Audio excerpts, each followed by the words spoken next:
안녕하세요. 권기진입니다. 이번 주제는 개들의 이 지점에 관한 이야기인데요. 보통 우리 이런 분들이 있으시는 상담하는 분들 중에 우리 강아지 원래 안 짖었어요. 원래 안 짖었어요. 원래가 언제냐 하면 짖기 전이 원래죠. 근데 짖고 나면 이제 안 짖은 게 아니죠. 이제 짖기 시작한 거죠. 근데 우리는 개념적으로 잘 모르기 때문에 원래는 안 짖었다고 생각하지만 원래 개들은 어릴 때는 짖지 않아요. 이 주도권과 배타성이 만들어지기 전에는 경계심이 약하고 또 집에 들어오는 거에 대한 방어력이 약하단 말이에요. 그래서 짖지 않습니다. 보통 언제 짖어요? 통상적으로 5개월 선입니다. 빠르면 4개월, 느리면 뭐 6개월 정도의 짖음을 쓰게 되는데요.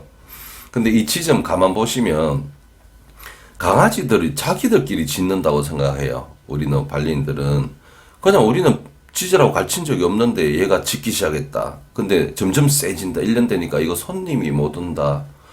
우리 집에는 뭐 우리 친구나 우리 가족이 와서 커피 한 잔 여유있게 마실 수가 없어요. 라고 하죠. 이게 어디서 일어난 문제냐?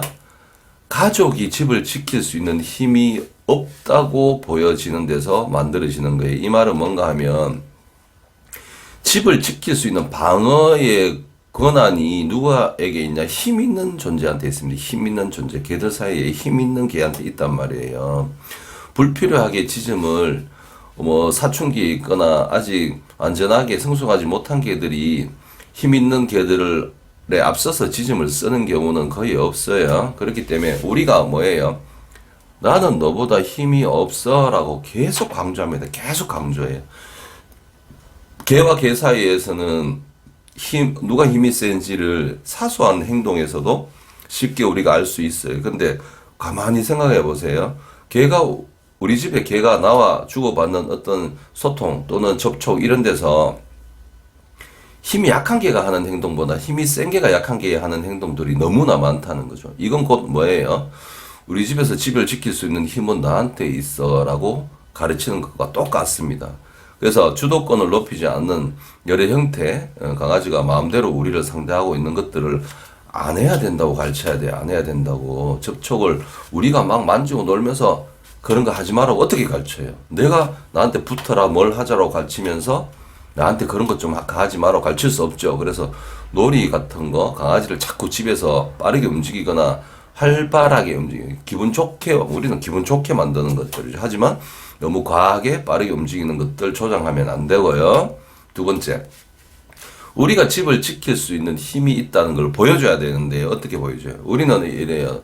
손님이 오거나 배달이 오거나 할 때 안녕하세요, 어서 오세요 힘을 빼고 힘이 없는 소리로 응대를 하죠. 걔들이 볼 땐 어때요? 내가 모르는 모든 사람들이 우리 집으로 온다, 접근한다, 다 침범해 있어요. 침범하는 거예요. 그러면 가족이 나가서 막 싸우듯이 해야 돼. 야, 나가! 막 이렇게 하면 걔들을 볼 때, 이거 방어가 정상적으로 일어나고 있다고 생각하죠. 하지만 우리는 방어를 하지 않는 모습으로 걔에게 인식됩니다. 웃기죠? 우리는 손님이 오고 누가 온지 알고 있는데 강아지는 몰라요. 누가 왜 오는지 모르는 거예요. 그래서 무조건 침입이라고 간주하죠. 그래서 주도권을 뺏는 방법을 일상적으로 만드시면서 문 앞에서 외부 소리, 초인종, 손님이 올 때, 배달 음식이 올 때, 이럴 때 어떻게 해야 돼요? 당당하게 문 앞으로 나가야 돼요. 당당하게. 느리고 당당. 빠른 건 당당한 게 아니에요. 느리고 당당하게 위험 있게 문 앞으로 가야 되고, 강아지가 나를 앞서서 그 방어 행위를 하려고 그러면 여기 있지 마라고 가르쳐야 됩니다. 내가 알아서 할 때는 여기 있지 마라. 어떻게 가르쳐요? 나오지 못하게 해야 돼요. 문 앞으로 쫓아 나오지 못하게 해야 돼요. 어떤 경우에는 나보다 먼저 가 있어요. 방어를 하기 위해서 이미 가 있어요. 짖지 않는 4개월짜리, 5개월짜리라도 그건 이미 방어를 준비하는 거나 마찬가지입니다. 뭐가 어떻게 벌어지고 있는지 자기가 확인하고 있다는 거죠. 어떻게 해야 돼요? 도구로 밀어줘야 됩니다. 손발하지 마세요. 손발 안 되는 이유? 너무 적은 면을 쓰고 있기 때문에 인간이 가지고 있는 개를 밀어서 막을 수 있는 그 넓은 면적이 아닌 작은 면을 가지고 있기 때문에 전혀 못 알아들어요. 그렇기 때문에 널찍한 판 또는 둥그스름한 바구니 같은 거 다 돼요. 딱딱한 힘을 가지고 있는 거. 우리 몸은 강아지에게 힘을 전달하기 아주 어렵습니다. 만지고 하는 이 부드러운 전달만 해왔기 때문에. 그래서 딱딱한 도구로 밀어주는데 어떻게 해요? 내가 손님이 응대하러 초인종이 울린다, 손님 온다, 응대하러 나갈 때 그 도구를 휴대합니다. 문 앞으로 가면서. 근데 강아지가 같이 방어를 하기 위해서 쫓아나온다. 이미 주도행위입니다. 나도 지킬 수 있어라고 보여준다. 그러면 그럴 때 안으로 밀어줘야 됩니다. 한두 번 따라가면서 밀어줘야 되는데 조금 단호해야 돼요. 가 있어라고 하면 옆으로 삐져나가서 다시 방어를 해. 그래서 단호하게 내가 알아서 할 일이라는 느낌을 단호하게 줘야 되면 단호하게 탁 밀어넣어야 된다는 거죠. 짖지 않는 개가 나와도 어린 개가 나와도 그래요. 너는 뒤로 물러서 있으라고 가르칩니다. 내가 알아서 할 행동이라고 가르치는 거죠.